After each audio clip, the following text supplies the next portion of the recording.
Mais uma noite, estivemos todos os dias aqui. Para mim é uma honra e um privilégio ter essa oportunidade. Estou bem nervoso, parece que é a primeira vez. Mas eu sempre me sinto assim, porque a responsabilidade é muito grande. Tentei fazer um esboço aqui, vamos ver se eu vou usá-lo. Mas enfim, não preciso me apresentar porque a igreja já me conhece. Amém, meus irmãos? Não há melhor lugar para estar do que na casa do Senhor. Abra comigo a sua Bíblia e também ali o telão. Evangelho segundo escreveu Lucas, capítulo 3. A gente vai ler o verso 16 e 17. E depois a gente vai ler o verso 29 lá de 1 João, que é o tema escolhido da festa, tá bom? Evangelho segundo escreveu Lucas, capítulo 3, o versículo 16 e o 17. Está ali no telão? Eu vou ler para essa igreja que me acompanhe na leitura, amém? Leamos. Respondeu João a todos, dizendo: Eu, na verdade, batizo-vos com água, mas eis que vem aquele que é mais poderoso do que eu, a quem eu não sou digno de desatar a correia das sandálias. Este vos batizará com o Espírito Santo e com fogo. O 17. Ele tem a pá na sua mão e limpará a sua ira e ajuntará o trigo no seu celeiro, mas queimará com fogo que nunca se apaga. Evangelho segundo escreveu João, capítulo 1, verso 29. Leamos todos juntos o verso 29, tá? 3. No dia seguinte, João viu a Jesus que vinha para ele e disse: Eis o Cordeiro de Deus que tira o pecado do mundo. Amém. Pode se assentar nessa noite glorificando a Deus. Amém? Meus irmãos, quando o Sandro nos passou essa oportunidade com qual tema, a gente costuma meditar, pedir a Deus orientação daquilo que Ele quer falar, primeiramente para a gente. Eu entendo que toda vez que eu tenho a oportunidade, quer seja de estar sentado ouvindo, ou aqui em cima, transferindo, é porque Deus precisa tratar comigo primeiro alguma coisa referente àquela mensagem pré-determinada pelo departamento, e é importante você trabalhar esse tema. E quando eu vejo aquele texto ali, que João, eis o Cordeiro de Deus que tira o pecado do mundo, eu me lembro do evangelista Lucas, o doutor Lucas, escrevendo a respeito do nascimento de João Batista. O texto fala que Zacarias, que era o pai dele, era um sacerdote, ele estava na atividade sacerdotal, e um belo dia ele vai até o templo para exercer o seu ofício. E ele, como de costume, um dia normal, ele entra no templo para oferecer o sacrifício, a adoração. E o texto diz que o templo se enche de fumaça da glória de Deus. E Deus manifesta a presença dele através do anjo Gabriel. O anjo Gabriel diz para Zacarias o seguinte: eis que a sua mulher dará luz a um filho, a um menino. E o texto fala que Zacarias, ele meio que questiona a respeito disso, por conta da idade dele e da idade também de Isabel, que já era bastante avançada. E resumindo o episódio, o anjo Gabriel vira para Zacarias e fala assim: por conta questionaste, ficarás mudo até o dia do nascimento do menino.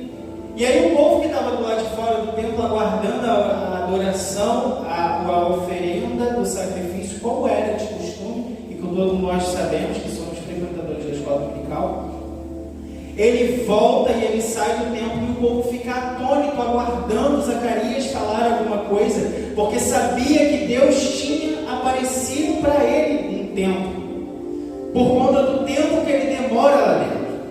Só que Zacarias volta apenas gesticulando, porque ele não conseguia mais falar.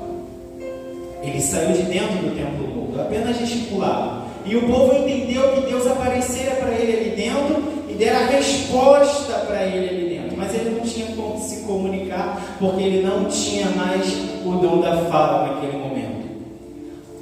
Passou-se 6 meses. O mesmo anjo Gabriel foi lá e visitou Maria, que já estava desposada para casar com José, que era da descendência de Davi.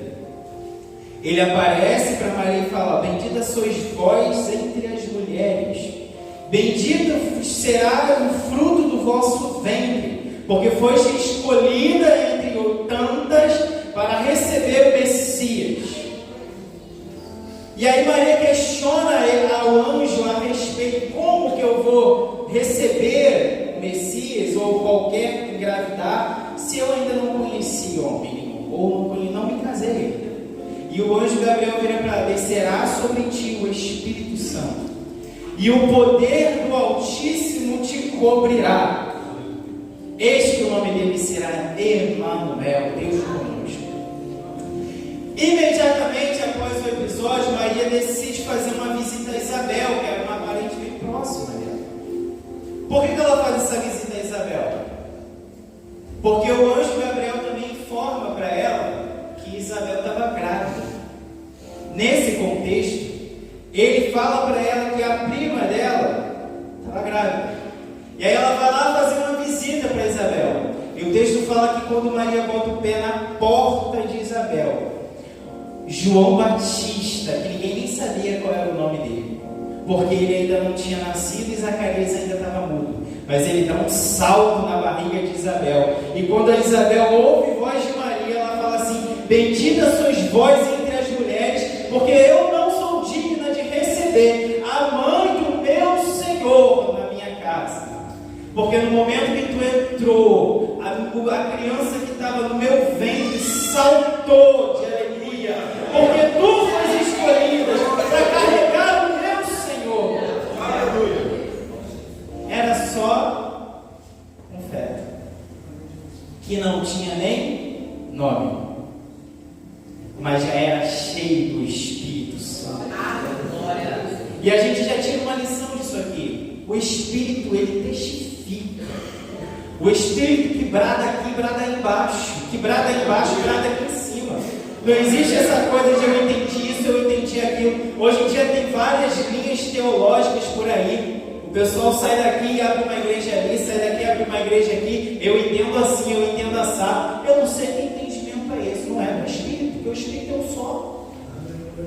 Porque a Bíblia me garante isso, que o mesmo que falou com Isabel, também falou com Maria. E quando ela chega na casa de Isabel, mesmo ele sendo primeiro que Jesus, mas ele reconhece a excelência do poder no Espírito Santo, porque ele era Senhor sobre todos. E aí o tempo passa, 12 meses. Isabel entra em trabalho de parto. E aí quando a parteira tira João, naquele momento, a parteira questiona: qual é o nome do menino? Zacarias estava mudo até aquele momento. Só que o mesmo anjo fala para ele que ele iria tornar a falar no momento que a criança nascesse. E no mesmo momento o anjo fala que o nome do menino deveria ser o quê? João. Por quê? Porque ele iria ter a incumbência de fazer o quê? Preparar o caminho. Assim como o profeta Isaías no capítulo 40 fala: voz que clama. Então era ele. E aí quando a parteira levanta, ele pode falar: qual é o nome do menino? Zacarias rompe o pulmão e fala: é João Batista. Porque no dia que eu fui lá no templo, o anjo apareceu para mim e falou que viria um menino e que ele seria João Batista. Por bem, João ele começa a crescer. E alguns historiadores e a Bíblia, em alguns contextos que eu não citei aqui, que eu nem estou usando o esboço que eu fiz, mas ia ser muito conteúdo para muito pouco tempo. Ele cresce no deserto, né? Por isso que teve que trabalhar depois dessa aula aí, né? Com alguns povos lá que moravam mais distantes da cidade. Por isso que ele cresce com um costume diferente, as roupas dele eram diferentes, a forma de falar era diferente, a comida era diferente. Então o costume, o crescimento dele foi diferente. E aí João, ele começa a pregar. Era de costume, né? Iniciar seu ministério a partir dos 30 anos. E aí ele volta e ele começa a pregar à beira a Rio Jordão. E ele começa a falar. E qual era a temática, irmãos, da pregação de João? Qual era? Arrependei-vos, porque não era uma mensagem agradável. Quem é que sai de casa e vem para a igreja para ouvir que está errado? Quem é que gosta de ouvir que está errado? Fala para mim, adolescente. A palavra é para vocês, não é isso? Quando vocês fazem alguma coisa que não é para fazer, quem é que gosta de levar bronca? Quem é que gosta de ser castigado? Apanhar, eu acho que ninguém apanha mais, né? Só na minha época que apanhava. Né? Eu acho que só na minha época que apanhava. Você não apanha mais. Eu acredito que todos vocês estão aprendendo na escola que se o pai levantar a mão, pode ligar para o 90. Então, porque eu sei que isso acontece. A escola está ensinando isso agora. Se o pai pegar uma vara, a escola, a professora fala assim, não deixa não, porque se bater, tu liga para o 90, porque é maltrato. Que maltrato é esse? Maltrato vai ser quando tu for preso. Isso vai ser maltrato.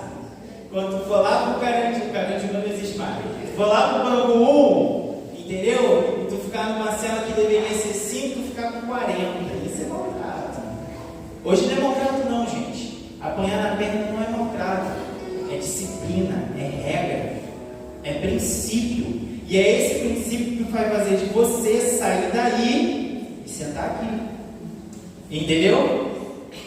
E era essa incumbência de João. João não veio pregar uma palavra doce. João não veio pregar uma palavra boa para os ouvidos, agradável. Não. João veio pregar uma palavra dura a dessa. João tinha um problema sério com Herodes. Ele tinha um problema sério com Herodes. Quando os fariseus estavam lá no meio, procurando um erro nele, ele vira para o sermão e fala assim: raça de víboras. E aí? A ira vingona está chegando, e aí? O que vocês vão fazer? Vocês estão vindo aqui procurando um defeito em mim? Aí vem esse texto que a gente leu aí. Eu estou vindo só preparar o caminho, mas vai vir um após mim. Esse que vem após mim, ele tem a pá na mão dele. Entendeu? E o que se fazia com a pá naquela época? Botava-se um monte de trigo assim, um em cima do outro, joio e trigo, certo? Aí eles começam a debulhar. O que era debulhar? Era jogar uma rampa de madeira em cima do trigo para amassar, para separar o grão da folha.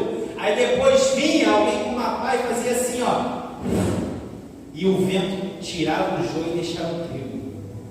Era isso que João estava falando, eu só estou mostrando para vocês o que vai acontecer com quem não se arrepender. Mas quem vem atrás de mim está vindo com a pá. Está vindo com a pá e vai jogar você para o alto. Se tu for joio, tu vai com o vento. Agora, se tu for trigo, tu vai ficar separado aqui. João está dizendo assim, olha, está duro o sermão, eu batizo com água. Mas aquele que batiza com o Espírito Santo tem o seu machado posto ao pé da árvore. É isso que João está falando. Entendeu? E por que a palavra é essa? Não tem muito para onde correr. Porque vocês são a geração de hoje, não é isso? Que a gente aprendeu aqui no fim de semana. Vocês não são a geração de amanhã, são a geração de hoje. E a minha pergunta é: se Jesus não voltar hoje, como é que vai ser a igreja quando vocês assumirem? Hein? Vai ser uma igreja que não aguenta um não, uma porta fechada, uma decepção, uma frustração? A vida faz parte de decepções. Para você ter um sim, você vai receber muitos nãos. Funciona assim. Só que a gente vê atualmente uma geração que não aguenta nada. Uma geração cheia de vontade, que não aguenta um problema, que já está desistindo. Irmão, a vida é difícil a beça. É muito difícil e vai ficar mais. Vai ficar mais. melhor azeite é aquele que é primeiro prensado. Então é prensando mesmo que sai melhor. Deu para entender? Não tem uma realidade diferente, não. Era isso que João estava engraçado. É que João não vai para o meio da cidade pregar, não. João fica lá no deserto. Quem quer ouvir a minha pregação, quem quer dar ouvido à pregação, é que vem até mim. E sabe qual é o interessante disso? É que o povo ia. O povo ia ouvir a palavra de Deus lá no deserto. Hoje a palavra bate na tua porta e você não abre. Hoje a palavra chega através de um louvor na sua casa e você não abre o coração. Hoje a palavra chega através de um enunciado, um outdoor, uma propaganda, um pop-up na internet, quer que seja o que, da forma que chega, mas você não abre, você endurece o coração. Você está andando, perdendo o teu tempo, batendo a sua cabeça em várias portas, que daqui a pouco, aquele que batiza com o Espírito Santo vai chegar. Porque naquele momento, o interessante é que o texto é propício para aquele povo. É propício, eles entendiam o figurativo da palavra. Eles entendiam. João, ele vem com a intenção de preparar o caminho para Jesus. Só que a temática da pregação de Jesus seria o quê? Bênção sobre bênção. Eis que vocês vão conquistar tudo na vida.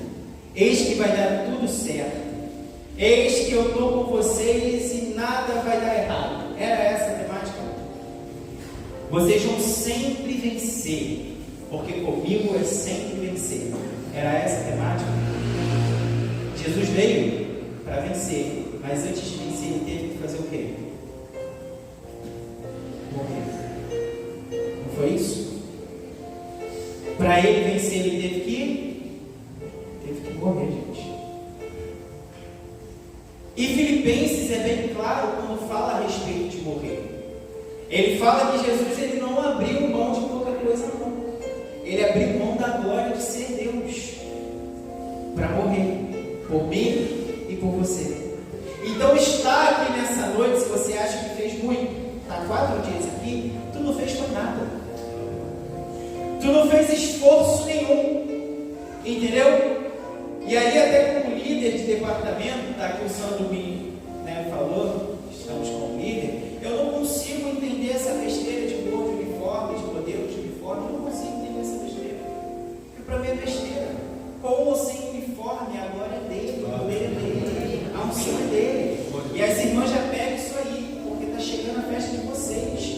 Tem gente que fica problemático por causa de uniforme, por causa de sapato, sandália, não sei o que, não sei o que. Irmão, se for só de preto, se a presença dele estiver na casa, é isso que importa.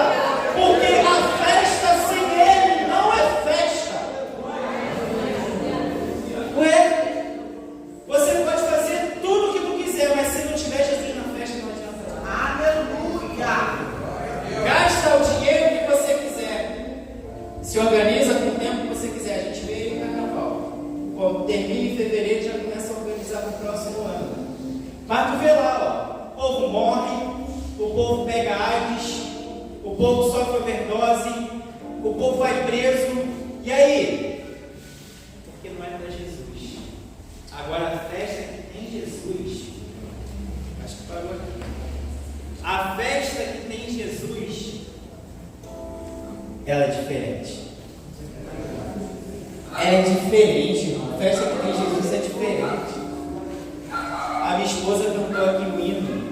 Lembra quando estava por um fim para desistir? Gente, a minha mente voltou a 17 anos atrás. Quando eu aceitei Jesus, pastor, lá na Lagoinha. Eu saí daquele culto de domingo no meio da rua chorando e eu falei assim, Deus, vai continuar sendo difícil, mas a partir de hoje vai ser difícil contigo. E se tu estiver comigo, eu nunca mais te largo. Irmão, quando eu lembrei disso, a vontade era chorar. Porque olha eu aqui, 17 anos depois, casado com a minha pequena ali, ó, que eu tanto sonhei e desejei ter. Trabalhando num lugar que eu jamais esperava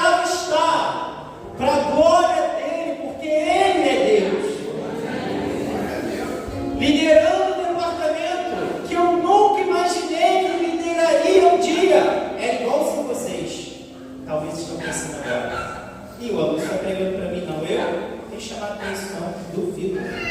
Eu era igualzinho lá, eu era igualzinho com vocês.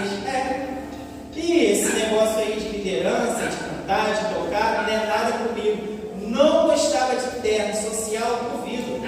Só usava roupa esporte, tênis, blusa, camisa. Mas olha eu aqui. Porque a presença dele vale mais do que qualquer coisa nesse mundo. E aí está João, que engraçado, irmão, é que o texto antes do que vocês escolheram, João vai falar a respeito disso. Ele fala que no meio de vós, não é isso? No meio de vós tem um que é depois que virá depois de mim, mas que é antes. O engraçado, Jesus era tão humilde que eu tenho certeza que ele via João pregando antes de se manifestar. Ele sentava lá e falava: eu tenho certeza que ele fazia isso. Estava João lá no Jordão batizando, pregando. Arrependemos porque já é chegado ao reino dos céus. Tá, João, olha só, o que a gente tem que fazer? Os soldados, até os soldados perguntaram o que tinha que fazer. Ele falou só: para de cobrar mais do que tem que ser cobrado. Para de ser fraudulento. Viva apenas com o seu soldo. E dava conselho para todo mundo. E eu imagino Jesus sentadinho lá, quietinho, ouvindo João pregar. Sabe por quê? Porque ainda não era o tempo de se manifestar. E a gente já aprende uma outra lição com isso. Sabe o que é isso? A humildade. A humildade do mestre. Eu e você não é nada. A gente não é ninguém. Quem é a gente? Quem é eu e quem é você? Quando vocês escolhem esse tema, eis aí o Cordeiro de Deus, vocês precisam entender que esse é o motivo de estar aqui. É pelo Cordeiro que estamos aqui. E eu gosto disso, eu gosto da racionalidade, na questão de você pensar, entendeu? Eu poderia trabalhar o sentimental e emocional de vocês, só que depois que a festa terminasse, o que ia mudar? E a metanoia seria o quê? Tem que ter mudança de atitude, tem que ter mudança de direção, tem que ter mudança de pensamento, entendeu? Eu sempre falo isso, eu acho que não precisa o santo todo domingo de manhã. Cadê você? Cadê você? Precisa, gente? Se conhecereis a verdade vos libertará, e a verdade vem através de quê? Responde, adolescente, a igreja sabe. A verdade vem através de quê? Não sabe, viu? Por isso não vem na evidência. Vem na evidência? A verdade vem sobre o que, gente? A respeito de quê? Estudando o quê? A verdade vem estudando o quê?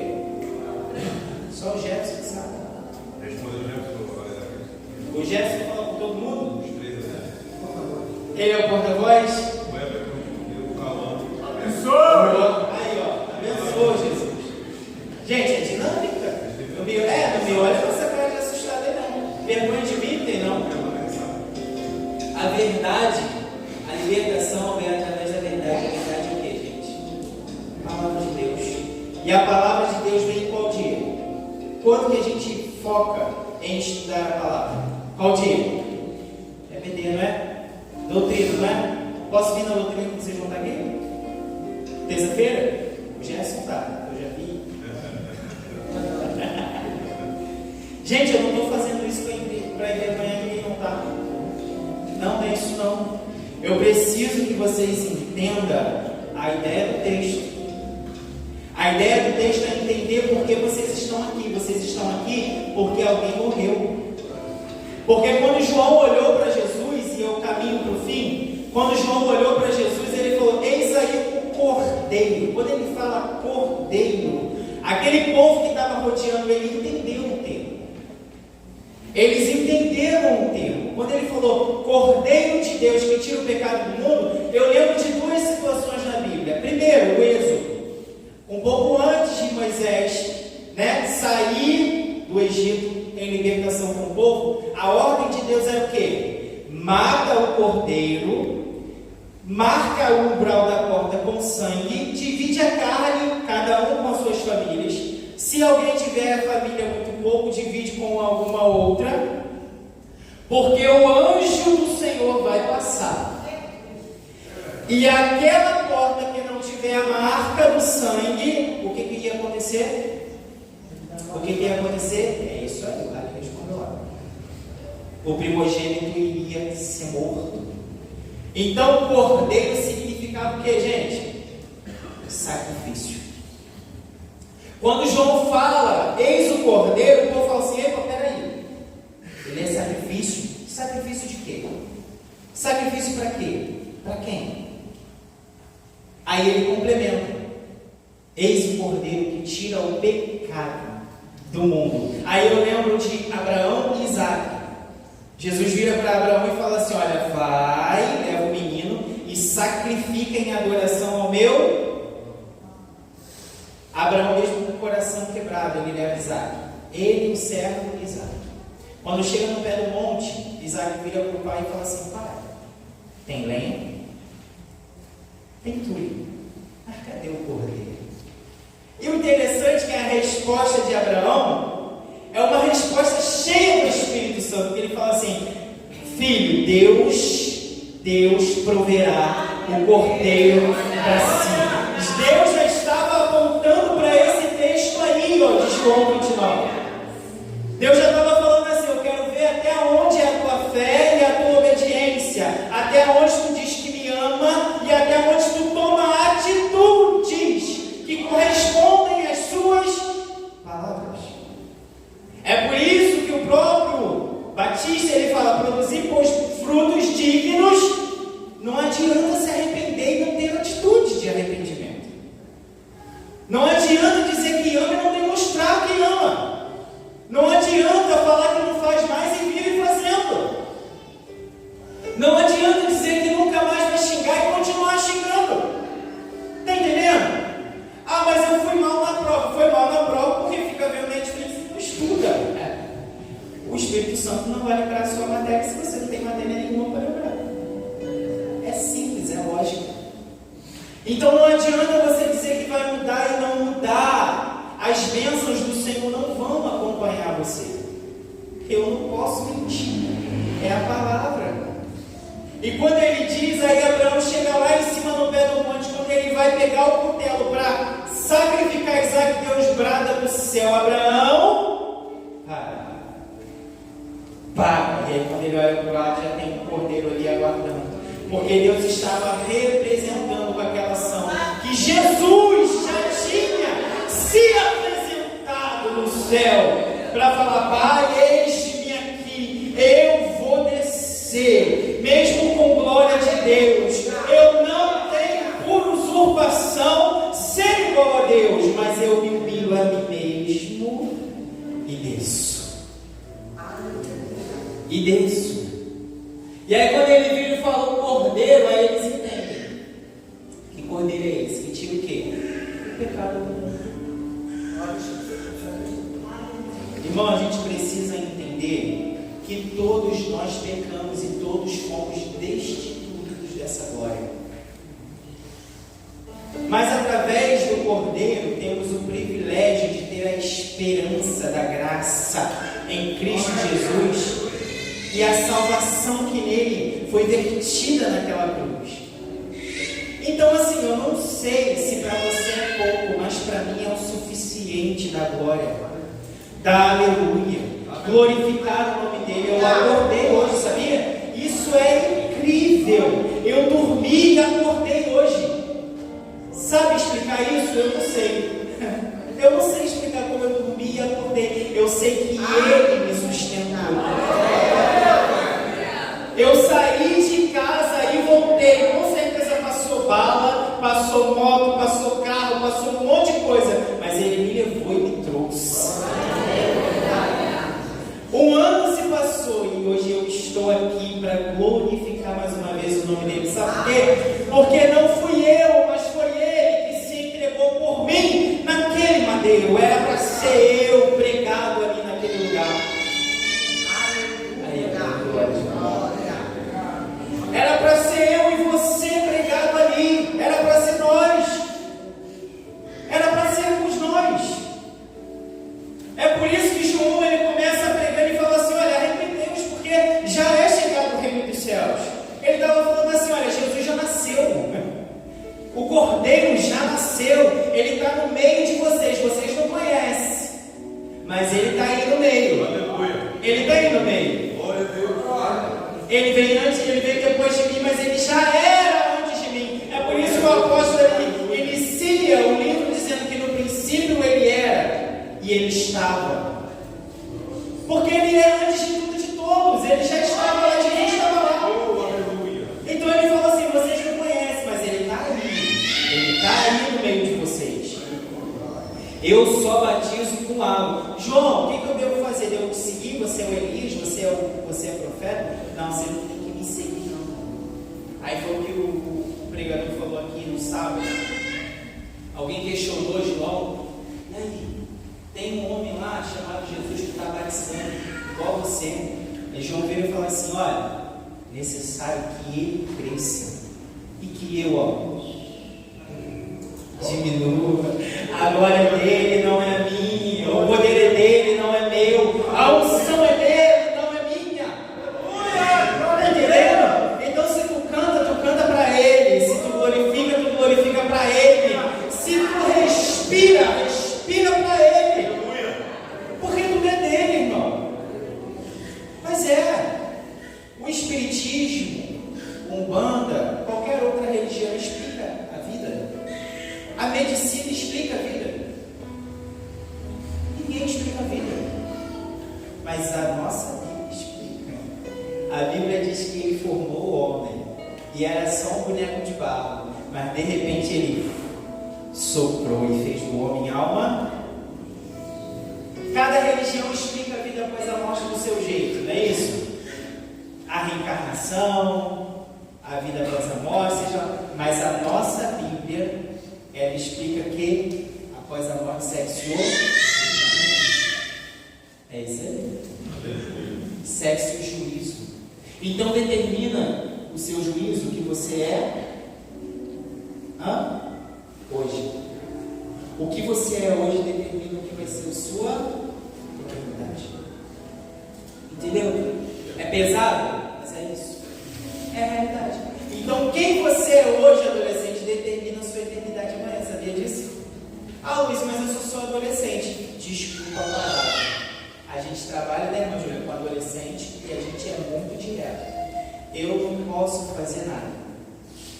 Você só é inocente quando não sabe que o fogo queima. Mas no momento que tu bota o dedo, sente o calor do fogo, tu nunca mais coloca o dedo de novo. Verdade ou mentira?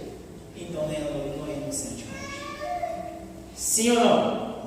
Sim. Inocente é minha filha. Se ela vê o fogo, ela vai querer colocar a mão porque não sabe que queima. Mas depois que ela colocar, mesmo ainda não tendo um raciocínio 100%, eu acho que ela vai pensar 2 vezes. Ela vai pensar, porque quando ela viu a médica, ela fazia a cirurgia dela, ela não chorar. Ela conheceu a médica. Conheceu, ela não chorar por causa da médica que fez a cirurgia nela. Então não é inocente, não. Não existe esse negócio de inocente, não. Ele, aí bota lá o Larissa, Lucas 3, aquele texto que lemos lá no começo. Olha lá, vai para o 17. Olha lá, inocente. Olha lá, adolescente. Não é o Lúcio, não. É inocente, não. Ele tem a pá na sua mão. É ele, não sou eu, não. Não é o ministério, não é a liderança, não. É ele. Ele tem a pá na sua mão. E ele, vai queimar. Vai queimar a vara. Você determina quem que você é. Quem você é na sua escola. Foi pregado ontem sobre escolhas aqui. Quem você é quando ninguém está vendo? Hein? Quem você é no namoro? Eu estava até falando aqui, adolescente namora, gente? Me responde vocês. Adolescente namora? Pra quê? Não vamos chegar nessa ainda, não. Senão vai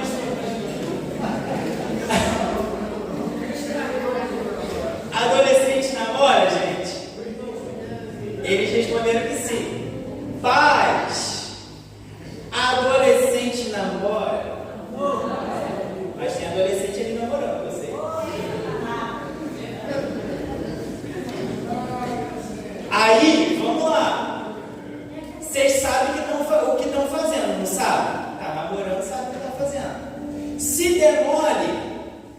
culpa é do pai e é de vocês. Na medida de Deus, o pai não vai ser condenado ao inferno por causa do erro de vocês. Ele vai até ter uma punição, tenho certeza que sim. Assim como o nosso pastor, quando chegar lá, e a lista, né, dos membros da Michel. É por isso que o cabelinho está branco. É um fio branco para cada membro. Olha lá. É um fio branco para cada membro. E ainda para piorar, né? Ainda para piorar, vai ter que dar conta de cada um. Imagina o mais atribulado. Oh, meu Deus. Então, adolescente não namora, gente. Desculpa, mas não namora. Adolescente tem que saber o que quer fazer da vida, tem que estudar, tem que obedecer pai, obedecer mãe, se gastar na presença de Deus. Essa é a fase. A fase de adolescente é essa, é viver ela bem vivido. Porque a próxima fase, que é da mocidade, que eu já passei, é mais difícil. A da mocidade, sabe por que adolescente não namora? Eu vou responder e a gente encerra a pregação. Porque namoro vai para casar. Vocês estão prontos para casar? Então adolescente não namora. Glória a Deus. Viu como é que é uma lógica? Eita, glória. Se não está pronto para casar, não tem que ir. Só que a lógica do mundo hoje é: vai para ele, vai namorando, vai namorando, vai namorando. E aí a gente vê uma sociedade deficiente, e essa sociedade deficiente é os membros, aqui ó, são as irmãs que vão casar de forma precoce, e os meninos que vão casar de forma precoce, porque não vão vocês não vão, não ditos, tá?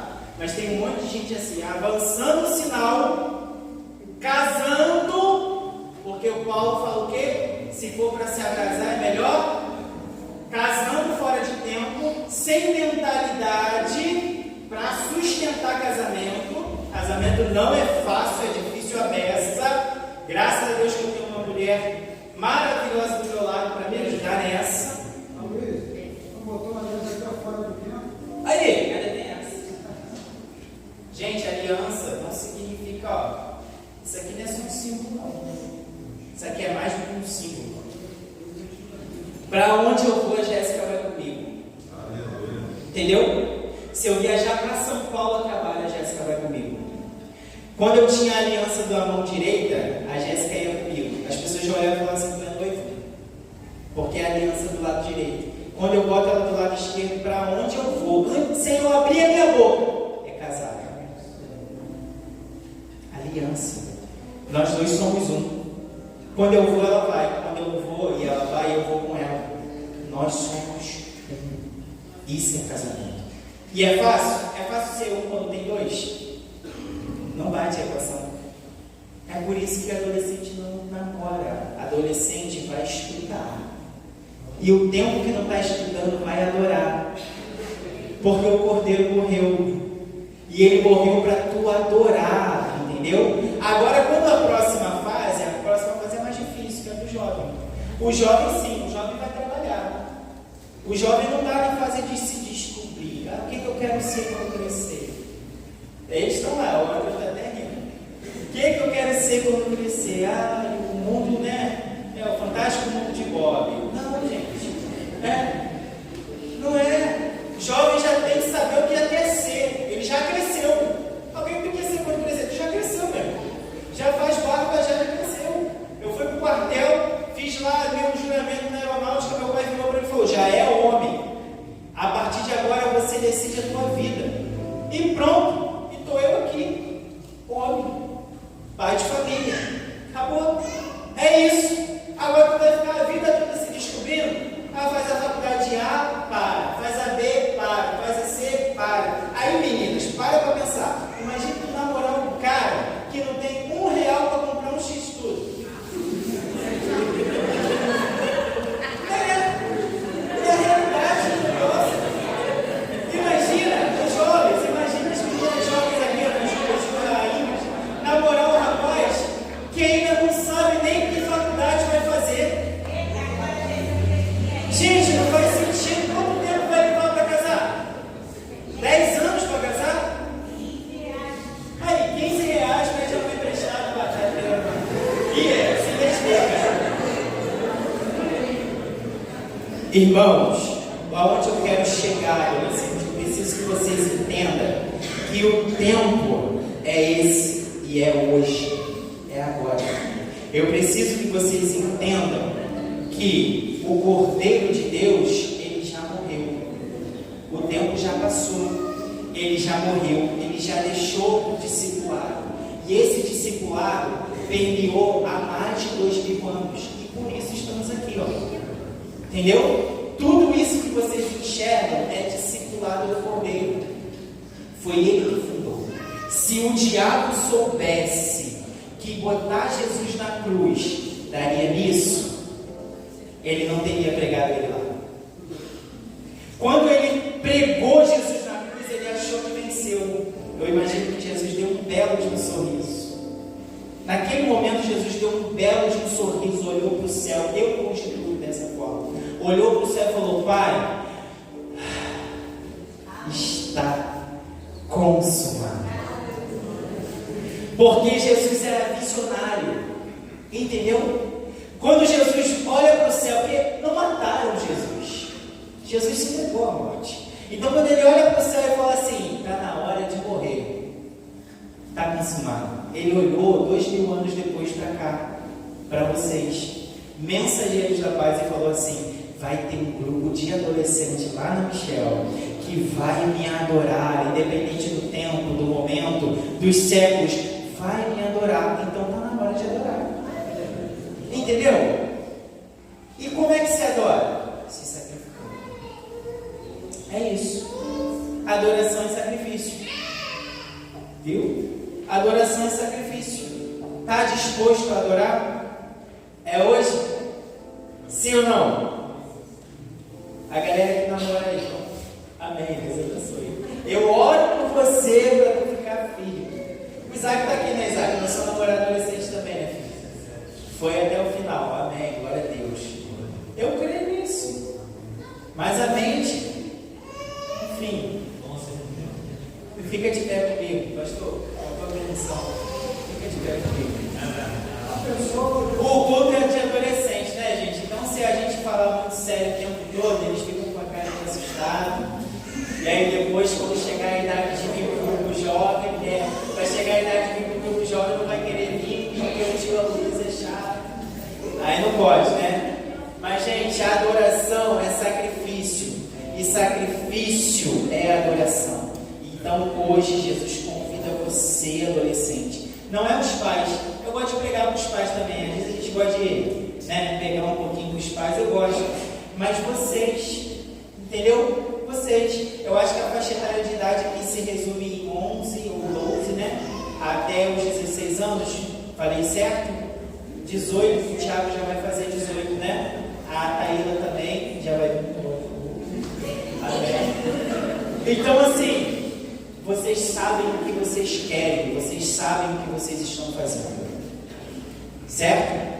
Eu trato vocês como adolescentes, mas não como nécios, nem como retardados. A palavra é pesada, mas é essa. Vocês sabem o que tem que fazer e como tem que fazer. Foram 4 dias o Espírito Santo dizendo para vocês: é tempo de se sacrificar, é tempo de adorar. Quer dar mais um passo? Então se sacrifica, adora. Jesus virou para os apóstolos e falou assim: aquele que quiser vir após de mim, negue-se a si mesmo, tome sobre si a sua cruz e siga-me. Então bota a responsabilidade da cruz no ombro nessa noite. Não transfere para papai e mamãe, não. Papai e mamãe não vai ficar aqui a vida toda. Bota nos costas a cruz e vamos comigo. Vamos morrer igual Jesus morreu. Morrer para quê? Para a minha vontade, para os meus desejos. É isso. É morrer para viver. Porque aquele que quiser ganhar a sua vida, ele faz o quê? Ele perde. Mas aquele que perde a sua vida por amor dele, ele acha. É Bíblia, não sou eu. Tá bom? Então vem aqui, ó. Vai ser diferente de ontem. Vem para cá. A gente vai orar por vocês.